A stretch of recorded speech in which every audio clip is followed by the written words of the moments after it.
Hi friends, అందరికీ నమస్కారం. Welcome to my YouTube channel. ఈ వీడియోలో స్టాక్ మార్కెట్లోని ఆప్షన్ ట్రేడింగ్లో మోస్ట్ ఇంపార్టెంట్ టాపిక్ గురించి అయితే ఎక్స్ప్లెయిన్ చేసుకోబోతున్నాం. అదేంటంటే ఇండెక్స్ మ్యానిపులేషన్. ఈ ఇండెక్స్ మ్యానిపులేషన్ అనేది చాలా ఇంపార్టెంట్ ఆప్షన్ ట్రేడింగ్లో. ఎందుకంటే ఈ ఇండెక్స్ మ్యానిపులేషన్ ద్వారానే మనలాంటి రిటైల్ ట్రేడర్స్ అందరూ majority of the time loss అవుతున్నారు. ఎందుకంటే ఈ ఇండెక్స్ మ్యానిపులేషన్ అనేది బిగ్ ప్లేయర్స్ చేస్తారు. వాళ్ళ పొజిషన్స్కి అనుకూలంగా ఈ ఇండెక్స్ మ్యానిపులేషన్ చేసి మనలాంటి రిటైల్ ట్రేడర్స్ అనే వాళ్ళని లాస్ అయ్యేలా చేస్తారు. సో దాన్ని ఇప్పుడు నేను ఎలా చేస్తారో క్లియర్గా ఎక్స్ప్లెయిన్ చేస్తాను, జాగ్రత్తగా వినండి. అలాగే మన ఛానల్కి ఫస్ట్ టైం వస్తే కనుక ఛానల్ని సబ్స్క్రైబ్ చేసుకోండి. అలాగే వీడియో అనేది చాలా ఇన్ఫర్మేటివ్గా ఉంటుంది కాబట్టి ఎక్కడ స్కిప్ చేయకుండా చూడండి. అసలు బిగ్ ప్లేయర్స్ అనేవాళ్ళు మార్కెట్లో ఎంత స్మార్ట్గా ఆలోచిస్తారు అనేది మీకే క్లారిటీ వస్తుంది. సో ఇంకా ఏమాత్రం లేట్ చేయకుండా టాపిక్లోకి వెళ్ళిపోదాం. అదేంటి ఇప్పుడు నేను బోర్డు మీద క్లియర్గా ఎక్స్ప్లెయిన్ చేస్తాను, జాగ్రత్తగా వినండి. ఫస్ట్ ఆఫ్ ఆల్ ఇండెక్స్ అనగానే గుర్తొచ్చేది మనందరికీ నిఫ్టీ, బ్యాంక్ నిఫ్టీ. ఎందుకంటే మోస్ట్ ఆఫ్ ది పర్సన్స్ అనేవాళ్ళు దాంట్లోనే ఆప్షన్ ట్రేడింగ్ అనేది చేస్తారు. అయితే ఇప్పుడు దాన్ని ఎక్స్ప్లెయిన్ చేస్తాను, వినండి. మనకి ఇండెక్స్ అనగానే గుర్తొచ్చేవి నిఫ్టీ, బ్యాంక్ నిఫ్టీ.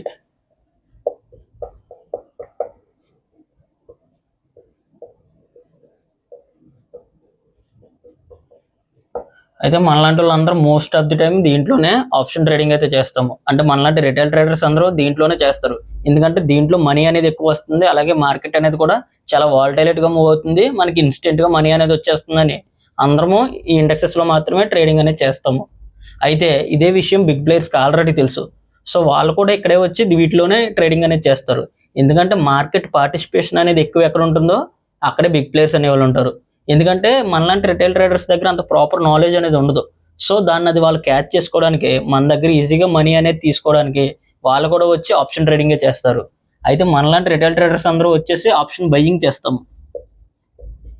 ఎందుకంటే మన దగ్గర క్యాపిటల్ అనేది తక్కువ ఉంటుంది కాబట్టి మనం ఆప్షన్ బయింగ్ చేస్తాము. అయితే ఇక్కడ మనం లాస్ అవ్వాలంటే బిగ్ ప్లేయర్స్ అనేవాళ్ళు ఆప్షన్ సెల్లింగ్ చేయాలి. ఎందుకంటే మనకు ఆపోజిట్ చేస్తేనే కదా మనం లాస్ అయ్యేది. సో బిగ్ ప్లేయర్స్ అనేవాళ్ళు ఆప్షన్ సెల్లింగ్ చేస్తారు. రిటైలర్స్ వచ్చేసి బయింగ్, బిగ్ ప్లేయర్స్ వచ్చేసి సెల్లింగ్ చేస్తారు. అయితే మీకు ఇక్కడ డౌట్ రావచ్చు, బిగ్ ప్లేయర్స్ అనేవాళ్ళు ఆప్షన్ సెల్లింగ్ చేస్తారని నీకు ఎలా తెలుసు అనేది. అంటే ఎప్పుడైనా మనం మార్కెట్లో గుర్తుపెట్టుకోవాల్సింది ఏంటంటే, నా దగ్గర 100 కోట్లు ఉన్నా 1000 కోట్లు ఉన్నా నేను డైరెక్ట్ వెళ్ళిపోయి మార్కెట్లో బై కానీ సెల్ కానీ చేయాలంటే అవ్వదు. ఎందుకంటే లిక్విడిటీ అనేది అవైలబుల్గా ఉండాలి. అంటే నేను ఒక పర్టికులర్ ప్రైస్ వద్ద ఏదైనా బై చేయాలంటే అవతల అదే పర్టికులర్ ప్రైస్ వద్ద కూడా సెల్ చేసే వాళ్ళు ఉండాలి. అంటే ఫర్ ఎగ్జాంపుల్ నేను ఒక స్టాక్ కొనాలనుకుంటున్నాను. ఫర్ ఎగ్జాంపుల్ దాని ప్రైస్ వచ్చేసి 100 రూపీస్. ఆ బై చేయాలంటే సేమ్ అవతల అదే ప్రైస్ వద్ద అంటే 100 రూపీస్ వద్దే అవతల సెల్ చేసేవాడు కూడా ఉండాలి. అప్పుడే లిక్విడిటీ అనేది ఉంటుంది. లేకపోతే నేను ఊరికనే వెళ్ళి బై చేయాలి లేదా సెల్ చేయాలంటే అవ్వదు. సో దీన్నే లిక్విడిటీ అంటారు. అయితే ఇక్కడ మనలాంటి రిటైల్ ట్రేడర్స్ దగ్గర క్యాపిటల్ అనేది చాలా తక్కువ ఉంటుంది. అంటే ఒక 10,000, 20,000 లేదా 1,00,000 లేదా 5,00,000 లేదా 10,00,000. ఇది కూడా చాలా తక్కువే ఈ మార్కెట్లోని. సో ఇలాంటి వాళ్ళందరినీ కలిపి రిటైల్ ట్రేడర్స్ అంటారు. అయితే మన దగ్గర క్యాపిటల్ అనేది తక్కువ ఉంటుంది కాబట్టి మనం maximum majority of the time option buying సైడే ఉంటాము. ఎందుకంటే ఆప్షన్ బయింగ్ చేయడానికి క్యాపిటల్ అనేది చాలా తక్కువ, అలాగే ప్రాఫిట్ కూడా అన్లిమిటెడ్ వస్తుంది మనకి. సో దానికి మనం టెంప్ట్ అయ్యి మనం ఆప్షన్ బయింగ్ సైడే ఉంటాము. అదే బిగ్ ప్లేయర్స్ కూడా నేను కూడా ఆప్షన్ బయింగ్ సైడే ఉంటానంటే మరి అవతల సెల్ చేసేది ఎవడు? ఎప్పుడైనా ఆలోచించారా? ఎప్పుడైనా మనం బై చేయాలంటే అవతల కూడా సెల్ చేసేవాడు ఉండాలి. సో అందుకనే ఇలాగా మనలాంటి రిటైల్ ట్రేడర్స్కి అంత నాలెడ్జ్ ఉండదు కాబట్టి మన దగ్గర మనీ అనేది చాలా ఈజీగా తీసుకోవడానికి అవతల ఆపోజిట్ సైడ్ బిగ్ ప్లేయర్స్ అనేవాళ్ళు ఆప్షన్ సెల్లింగ్ చేస్తారు. అయితే ఇలా మన బై ఆర్డర్స్ వాళ్ళ సెల్ ఆర్డర్స్ అనేవి మ్యాచ్ అయ్యి కాంట్రాక్ట్స్ అనేవి యాక్టివేట్ అవుతాయి. ఇక్కడతో బిగ్ ప్లేయర్స్ అనేవాళ్ళు మార్కెట్లోకి ఎంటర్ అవుతారు. ముందు అసలు మార్కెట్లోకి ఎంటర్ అవ్వాలి కదా ప్రాఫిట్ రావాలంటే. ట్రేడింగ్ అంటే ఏంటో తెలుసు ఫస్ట్ ఆఫ్ ఆల్ మీ అందరికనే. ట్రేడింగ్ అంటే ఒకరికి తెలియకుండా ఒకరు తెలివితేటలతోటి మనీ అనేది తీసుకోవాలి. ఎందుకంటే ట్రేడింగ్లో పార్టిసిపేట్ చేసే వాళ్ళ దగ్గర నుంచే మనీ అనేది హ్యాండ్ బై హ్యాండ్ చేంజ్ అవుతూ ఉంటుంది. ఎలాగంటే ఫర్ ఎగ్జాంపుల్ నేను ఒకటి బై చేశాను, వేరే వాడు ఆపోజిట్ సెల్ చేశాడు, మన ఇద్దరు ప్రైజ్ మ్యాచ్ అయ్యి కాంట్రాక్ట్ అనేది యాక్టివేట్ అయింది. సో ఇప్పుడు మార్కెట్ అనేది ఎవరికి ఆపోజిట్ వెళ్తే ఎవరు లాస్ అవుతాడో ఈ లాసే వేరే వాడికి ప్రాఫిట్. ఇదే ఇంతే, మరి ఇదే ట్రేడింగ్. అంతే, ఒకరికి లాస్ వచ్చిందంటే ఇంకొకరు ప్రాఫిట్ వచ్చినట్టు, ఒకరికి ప్రాఫిట్ వచ్చిందంటే ఇంకొకరు లాస్ అయినట్టు. దీన్నే ట్రేడింగ్ అంటారు. అంతే తప్ప మార్కెట్లోకి మనీ అనేది ఎక్కడి నుంచి రాదో దాంట్లో పార్టిసిపేట్ చేసే వాళ్ళ దగ్గర నుంచే మనీ అనేది ఈ హ్యాండ్ నుంచి ఈ హ్యాండ్కి, ఈ హ్యాండ్ నుంచి ఈ హ్యాండ్కి చేంజ్ అవుతూ ఉంటుంది. ఇదే ట్రేడింగ్. అయితే ఇప్పుడు క్లారిటీ వచ్చింది కదా. మనలాంటి రిటైల్ ట్రేడర్స్ అందరూ ఆప్షన్ బయింగ్ చేస్తాము, బిగ్ ప్లేయర్స్ అందరూ ఆప్షన్ సెల్లింగ్ చేస్తారు. ఎందుకంటే వీళ్ళకి ఆపోజిట్ ఉంటేనే కదా వీళ్ళకి ప్రాఫిట్ వస్తుంది కాబట్టి. సో అందుకనే ఈ విధంగా చేస్తారు. అయితే ఇప్పుడు ఇండెక్స్ని ఎందుకు మ్యానిపులేట్ చేస్తారో క్లియర్గా ఎక్స్ప్లెయిన్ చేస్తాను, వినండి. అయితే ఇక్కడ మనం క్లారిటీ తెచ్చుకోవాల్సిన విషయం ఏంటంటే ఇండెక్స్ మూమెంటం అనేది పూర్తిగా ఆ ఇండెక్స్లో ఉన్న స్టాక్స్ పర్ఫార్మెన్స్ మీద డిపెండ్ అయి ఉంటుంది. అంటే లైక్ అది ఎలాగ ఎక్స్ప్లెయిన్ చేస్తాను, వినండి. ఇండెక్స్ చూసుకుంటే ఈ ఇండెక్స్లో ఉన్న స్టాక్స్ పర్ఫార్మెన్స్ అనేది రిఫ్లెక్ట్ చేస్తుంది ఇండెక్స్ చార్ట్లో.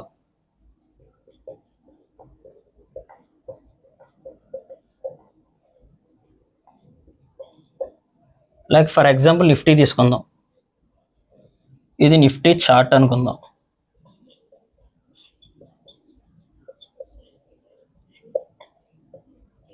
అయితే నిఫ్టీలోని స్టాక్స్ ఉంటాయి. ఏంటి? Reliance, HDFC bank, ICICI bank, Infosys, TCS, ఇలా 50 స్టాక్స్ అనేవి ఉంటాయి. అయితే నిఫ్టీని మూవ్ చేయాలంటే ఈ 50 స్టాక్స్ మూవ్ చేయవలసిన అవసరం లేదు. దాంట్లో కొన్ని వెయిటేజ్ స్టాక్స్ అని ఉంటాయి. వాటిని మూవ్ చేస్తే ఆటోమేటిక్గా నిఫ్టీలో మూమెంటం అనేది జరుగుతుంది. అవి ఏంటంటే రిలయన్స్, హెచ్డిఎఫ్సి బ్యాంకు, అలాగే ఐసిఐసిఐ బ్యాంకు. వీటిలో మనం బయింగ్ కానీ సెల్లింగ్ కానీ చేస్తే ఆటోమేటిక్గా ఈ నిఫ్టీ చార్ట్లో క్యాండిల్స్ అనేవి ఫామ్ అవుతాయి, మూమెంటం అనేది క్రియేట్ అవుతుంది.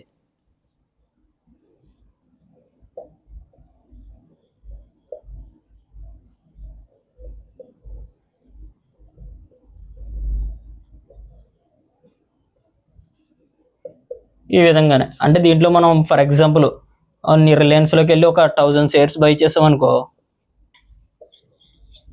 ఇది అనేది ఈ దీంట్లో రిఫ్లెక్ట్ అవుతుంది ఈ చార్ట్లోనే. అలాగే హెచ్డిఎఫ్సి, అలాగే ఐసిఐసి బ్యాంక్లో కూడా మనము బయింగ్ కానీ సెల్లింగ్ కానీ ఏం చేసినా ఈ చార్ట్లో రిఫ్లెక్ట్ అవుతుంది. అయితే ఇక్కడ మనలాంటి beginners most of the persons చేసే మిస్టేక్ ఏంటంటే ఈ ఇండెక్స్ చార్ట్లో వచ్చే క్యాండిల్స్ కానీ మూమెంటం కానీ మనం ఆప్షన్ కాంట్రాక్ట్స్ బై చేయడం వల్ల లేదా సెల్ చేయడం వల్ల వస్తుంది అనుకుంటాం. అంటే లైక్ కాల్ ఆప్షన్ కానీ పుట్ ఆప్షన్ కానీ బై కానీ సెల్ కానీ చేయడం వల్ల ఈ ఇండెక్స్ మూమెంటం అనేది జరుగుతుంది అనుకుంటాం. కానీ యాక్చువల్గా ఇది రాంగ్. ఎందుకంటే యాక్చువల్గా ఇండెక్స్ అనేది మూమెంటం జరిగేది ఆ ఇండెక్స్లో ఉన్న స్టాక్స్ని బట్టి. ఆ స్టాక్స్లో కూడా ఈ వెయిటేజ్ స్టాక్స్ అనేవి కొన్ని ఉంటాయి. ఈ వెయిటేజ్ స్టాక్స్లోకి వెళ్ళి మనం బయింగ్ సెల్లింగ్ చేస్తే ఇక్కడ ఇండెక్స్లో అనేది మూమెంటం అనేది జరుగుతుంది. దీనిపైన నేను ఆల్రెడీ వీడియో చేసి మన ఛానల్లో అయితే పోస్ట్ చేయడం జరిగింది. ఒకసారి వెళ్ళి ఛానల్లో చెక్ చేసి ఆ వీడియో అయితే చూడండి, మీకే క్లారిటీ వస్తుంది. ఈ విధంగా అయితే ఇండెక్స్ అనేది మూమెంటం జరగదు. అయితే ఇప్పుడు ఇండెక్స్ మ్యానిపులేషన్ అనేది ఎలా చేస్తారో, ఎందుకు చేస్తారో క్లియర్గా ఎక్స్ప్లెయిన్ చేస్తాను వినండి. ఫస్ట్ ఆఫ్ ఆల్ మనలాంటి రిటైల్ ట్రేడర్స్ అనేవాళ్ళు ఎలా నిఫ్టీ చార్ట్ని చూసుకొని లేదా బ్యాంక్ నిఫ్టీ చార్ట్ని చూసుకొని పొజిషన్స్ అయితే తీసుకుంటాం. అంటే కాల్ ఆప్షన్ కానీ పుట్ ఆప్షన్ కానీ బయింగ్ చేస్తాం. మనం బై చేస్తాం. ఇదే టైంలో మనం ఎక్కడైతే బై చేస్తామో ఆపోజిట్ సైడ్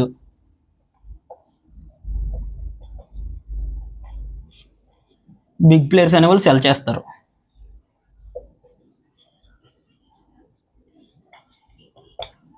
అంటే లైక్ మనం ఒక 100 రూపీస్ వద్ద బై చేసామనుకుందాం.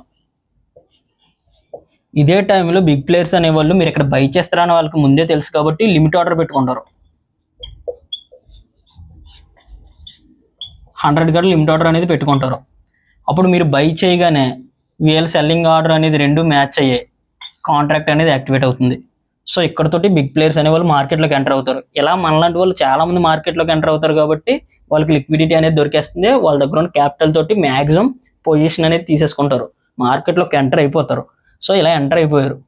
ఇలా ఎంటర్ అయిన తర్వాత ఇండెక్స్ ఎందుకు మ్యానిపులేట్ చేస్తారో ఎక్స్ప్లెయిన్ చేస్తాను వినండి. ఫర్ ఎగ్జాంపుల్ మనం ఇందాక చెప్పుకున్న విధంగా మనలాంటి రిటైల్ ట్రేడర్ అనేవాడు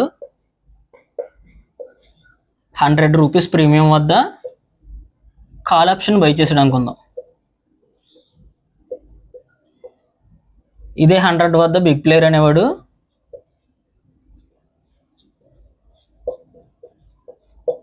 కాల్ ఆప్షన్ని సెల్ చేశాడు. ఇక్కడతో ఆర్డర్ అనేది మ్యాచ్ అయింది, ఎగ్జిక్యూట్ అయింది ఆర్డర్. అయితే ఇప్పుడు రిటైలర్కి ప్రాఫిట్ రావాలంటే మార్కెట్ అనేది అప్ సైడ్ మూమెంటం జరగాలి. అదే బిగ్ ప్లేయర్కి ప్రాఫిట్ రావాలంటే మార్కెట్ అనేది డౌన్ సైడ్ లేదా సైడ్ వేస్లో మూమెంటం జరిగితే ప్రీమియం అనేది డికే అయిపోతుంది కాబట్టి ప్రాఫిట్ అనేది వచ్చేస్తుంది. అయితే ఇక్కడే మనం గమనించవలసింది ఏంటంటే ఇద్దరిలో ఎవరికొకరికి ప్రాఫిట్ రావాలంటే మార్కెట్ అనేది ఏదో ఒక విధంగా మూవ్ అవ్వాలి. అంటే ఏదో ఒక సైడ్ అనేది మూవ్ అవ్వాలి. ఇండెక్స్ని మూవ్ అవ్వాలంటే ఏం చేయాలి? ఆ ఇండెక్స్లో ఉన్న స్టాక్స్ని మూవ్ చేస్తే ఆటోమేటిక్ ఇండెక్స్ అనేది మూమెంటం జరుగుతుంది. అయితే ఇక్కడ బిగ్ ప్లేయర్స్ ఏం చేస్తారంటే వాళ్ళ దగ్గర చాలా క్యాపిటల్ అనేది ఎక్కువ ఉంటుంది. ఆ క్యాపిటల్ని 2 టైప్స్ కింద డివైడ్ చేస్తారు. ఒక దాంతోటేమో ఇలా ఆప్షన్ కాంట్రాక్ట్స్ అనేవి తీసుకుంటారు. రెండో దాంతోనేమో వాళ్ళే వెయిటేజ్ స్టాక్స్లోకి వెళ్తారు. అంటే నిఫ్టీ ఉన్నదనుకో, ఫర్ ఎగ్జాంపుల్ రిలయన్స్, హెచ్డిఎఫ్సి ఉంటుంది, వాటిలోకి వాళ్ళే ఆ ఎడిషనల్ క్యాపిటల్ పట్టుకుని వెళ్ళి వాళ్ళే బై చేస్తారు, లిక్విడిటీ కోసం మళ్ళీ వాళ్ళే సెల్ చేస్తారు. ఇలా చేయడం వల్ల ఆ స్టాక్స్ అనేవి వాళ్ళ దగ్గరే ఉంటాయి, మహా అయితే ఛార్జెస్ అనేవి పడతాయి. అయితే ఇలా వాళ్ళే బై చేసి వాళ్ళే సెల్ చేయడం ద్వారా ఇండెక్స్లో మూమెంటం అనేది జరిగిపోతుంది. అప్పుడు ఇక్కడ వీళ్ళు తీసుకున్న పొజిషన్స్కి వాళ్ళు మార్కెట్ అనేది ఫేవరబుల్గా మూవ్ చేసుకుంటారు. అప్పుడు ఆటోమేటిక్గా మనం పెట్టుకున్న స్టాప్ లాస్ అనేది హిట్ అవుతుంది. ఆ స్టాప్ లాస్లో వచ్చిన మన లాస్ అనేది వాళ్ళకి ప్రాఫిట్ కింద వెళ్తుంది. అది ఎలాగో ఇప్పుడు క్లియర్గా బోర్డు మీద ఎక్స్ప్లెయిన్ చేస్తాను, వినండి. First of all, big players దగ్గర చాలా క్యాపిటల్ ఉంటుంది. ఈ క్యాపిటల్ సహాయంతో వాళ్ళు ఇండెక్స్ మ్యానిపులేషన్ అనేది చేస్తారు. క్యాపిటల్ చూసుకుంటే 2 టైప్స్ కింద డివైడ్ చేస్తారు. ఒక దాంతో ఏమో ఇలా ఆప్షన్ కాంట్రాక్ట్స్ అనేవి బిల్ చేస్తారు.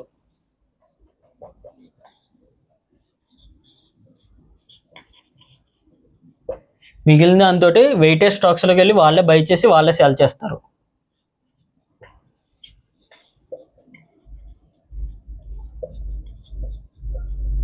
ఇది ఎందుకు చేస్తారంటే, ఫర్ ఎగ్జాంపుల్ నిఫ్టీనే ఎగ్జాంపుల్గా తీసుకుందాం. నిఫ్టీని మూవ్ చేయాలంటే వెయిటేజ్ స్టాక్స్ని మూవ్ చేస్తే ఆటోమేటిక్గా నిఫ్టీ అనేది మూవ్ అవుతుంది. సో నిఫ్టీలోని వెయిటేజ్ స్టాక్స్ చూసుకుంటే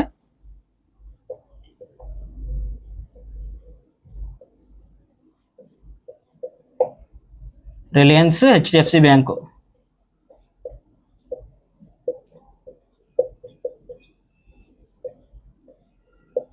అయితే ఇక్కడ వీళ్ళు ఏం చేస్తారంటే, ఇప్పుడు వీళ్ళ పొజిషన్ ఏ పక్కన తీసుకున్నారు, కాల్ సైడ్ తీసుకున్నారు, సెల్ చేశారు. అంటే వాళ్ళకి మార్కెట్ డౌన్ సైడ్ అని వెళ్ళాలి, లేదా సైడ్ వేస్లో అని ఉండాలి. మ్యాక్సిమం డౌన్ సైడ్ మూవ్ చేస్తాగా చూస్తారు, ఎందుకంటే డౌన్ సైడ్ మూవ్ అవుతే వీళ్ళ పొజిషన్స్ అనేది లాస్లోకి వెళ్తుంది. సో ట్రేడింగ్లో ఒకరికి ప్రాఫిట్ రావాలంటే ఇంకొక లాస్లోకి వెళ్ళాలి. సో అందుకనే డౌన్ సైడ్ అనేది మార్కెట్ని మూవ్ చేస్తారు. ఇప్పుడు డౌన్ సైడ్ మార్కెట్ని మూవ్ చేయాలంటే ఎలాగా, ఈ వెయిటేజ్ స్టాక్స్లోకి వెళ్ళి వీళ్ళే బై చేసి వీళ్ళే సెల్ చేయాలి. అప్పుడు ఆటోమేటిక్గా మార్కెట్ అనేది డౌన్ సైడ్ వీళ్ళు అనుకున్న వేలోకి అయితే వెళ్ళిపోతుంది. ఫర్ ఎగ్జాంపుల్ రిలయన్స్ చూసుకుంటే దీంట్లోనే వీళ్ళు ఒక 10,000 షేర్స్ అనేవి వీళ్ళే సెల్ చేశారు. మళ్ళీ వేరే అకౌంట్ నుంచి వీళ్ళే బై చేశారు 10,000. ఎందుకంటే లిక్విడిటీ కావాలి కదా, మరి ఆ లిక్విడిటీ అనేది వీళ్ళే ఇచ్చుకుంటారు. ఈ స్టాక్స్లో అయితే వీళ్ళే బై చేసేస్తారు, వీళ్ళే సెల్ చేసేస్తారు. సో ఇలా మ్యాచ్ అవుతుంది. సో ఇప్పుడు సెల్ చేశారు కాబట్టి మార్కెట్ అనేది ఆటోమేటిక్గా ఈ రిలయన్స్లో వెయిటేజ్ స్టాక్స్లో మూవ్ చేస్తే ఆటోమేటిక్గా ఇండెక్స్ చార్ట్లో మూమెంటం జరుగుతుంది కాబట్టి డౌన్ సైడ్ మార్కెట్ మూవ్ అవుతుంది. అప్పుడు ఆటోమేటిక్గా ఈ పొజిషన్ అనేది లాస్లోకి వెళ్తుంది. ఎవరైతే రిటైలర్స్ తీసుకున్నారో ఆ పొజిషన్ అనేది మార్కెట్ డౌన్ సైడ్ వెళ్తే వీళ్ళు సీ బై చేశారు, వీళ్ళకి ప్రాఫిట్ రావాలంటే అప్ సైడ్ మూవ్ అవ్వాలి, కానీ డౌన్ సైడ్ మూవ్ అవుతుంది మార్కెట్. సో అప్పుడు ఆటోమేటిక్గా వీళ్ళ పొజిషన్స్ అనేవి లాస్లోకి వెళ్తాయి. ఇలాగా వీళ్ళు ఎక్కడైతే స్టాప్ లాస్ పెడతారో అక్కడ వరకు మార్కెట్ను మూవ్ చేసి వాళ్ళు స్టాప్ లాస్ అనేది హిట్ చేస్తారు. ఫర్ ఎగ్జాంపుల్ నిఫ్టీ కాబట్టి ఒక 25 పాయింట్స్ అనేవి స్టాప్ లాస్ పెట్టారు అనుకుందాం, అంటే 75 దగ్గర స్టాప్ లాస్ అనేది పెట్టారు. సో అప్పుడు బిగ్ ప్లేయర్స్ ఏం చేస్తారంటే ఈ స్టాక్స్ని బయింగ్ సెల్లింగ్ చేసి మూవ్ చేస్తూ ఇలా 75 దాకా వచ్చి స్టాప్ లాస్ అనేది హిట్ అయ్యేదాకా తీసుకొస్తారు. స్టాప్ లాస్ హిట్ అవ్వగానే వీళ్ళకి 25 రూపీస్ లాస్ వస్తుంది కదా, ఈ 25 రూపీస్ లాస్ అనేది బిగ్ ప్లేయర్స్కి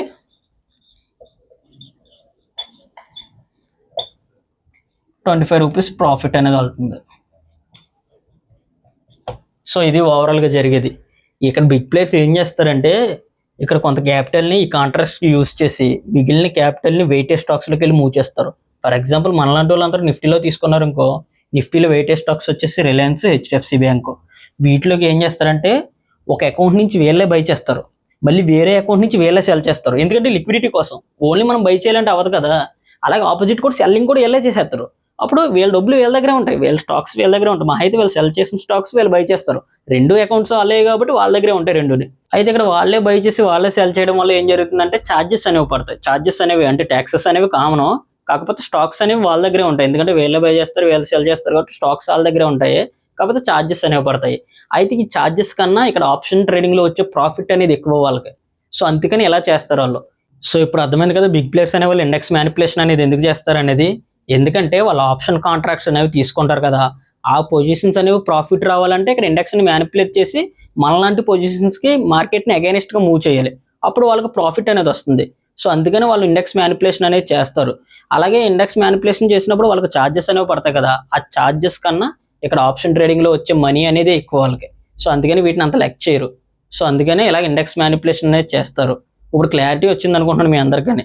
మీకు ఇంకా క్లారిటీగా చెప్పాలంటే ఒకసారి గమనించండి, ఎప్పుడైనా సరే రిలయన్స్ కానీ హెచ్డిఎఫ్సి స్టాక్స్లోకి వెళ్ళి చూడండి, బయింగ్ యాక్టివిటీ సెల్లింగ్ యాక్టివిటీ చాలా ఎక్కువ జరుగుతుంది, వాల్యూమ్స్ కూడా చాలా క్రియేట్ అవుతాయి. ఎందుకు క్రియేట్ అవుతాయి? ఫర్ ఎగ్జాంపుల్ మనలాంటి వాళ్ళు రిటైల్ ట్రేడర్స్ అందరూ ఉన్నాం, మన దగ్గర ఉన్న డబ్బులన్నీ పట్టుకెళ్ళిపోయి ఆప్షన్ ట్రేడింగ్లో ఆప్షన్ కాంట్రాక్ట్స్ అనేవి బై చేసేస్తున్నాం. మరి అసలు ఈ నిఫ్టీని ఎవరు మూవ్ చేస్తున్నారు, లేదా బ్యాంక్ నిఫ్టీని ఎవరు మూవ్ చేస్తున్నారు? ఇలాగే బిగ్ ప్లేయర్స్ డైలీ మూవ్ చేస్తారు. మరి ఇంత పెద్ద యాక్టివిటీ జరిగితేనే వాళ్ళకి ప్రాఫిట్లు అనేవి వస్తాయి.